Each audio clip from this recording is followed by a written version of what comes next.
On this day in history, July 23rd, 1862, as part of the American Civil War, Henry Halleck becomes General-in-Chief of the Union Army. Included in the following is an excerpt from the 1944 edition of the Encyclopedia Britannica, going over the history of the general. Henry Wager Halleck, born 1815, died 1872, American general and jurist, was born at Westernville, Oneida County, New York, in 1815. Upon graduating from West Point Military Academy in 1839, he was appointed to the Engineers, and in 1845 he was sent by the government to visit the principal military establishments of Europe.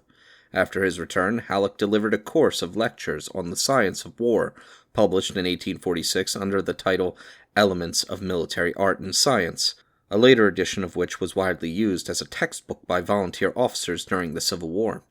On the outbreak of the Mexican War in 1846, he served with the expedition to California and the Pacific Coast, acting for several years in California as a staff officer, and as Secretary of State under the military government, and in 1849 he helped to frame the state constitution of California. In 1854, Captain Halleck resigned his commission and took up the practice of law with great success.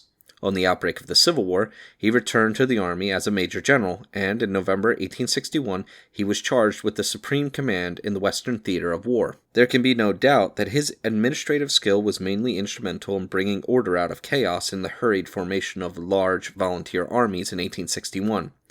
But the strategical and tactical successes of the following spring were due rather to the skill and activity of his subordinate generals, Grant, Buell, and Pope, than to the plans of the supreme commander.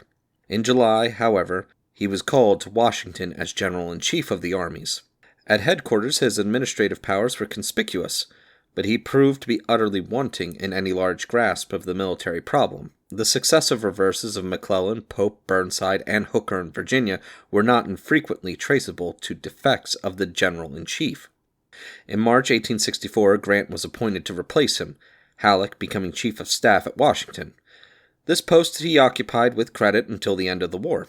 Halleck's position as a soldier is easily defined by his uniform success as an administrative official, his equally uniform want of success as an officer at the head of the large armies in the field, and the popularity of his theoretical writings on war. While his interference with the dispositions of the commanders in the field was often disastrous, his services in organizing and instructing Union forces were of high value. He died at Louisville, Kentucky, January 9, 1872.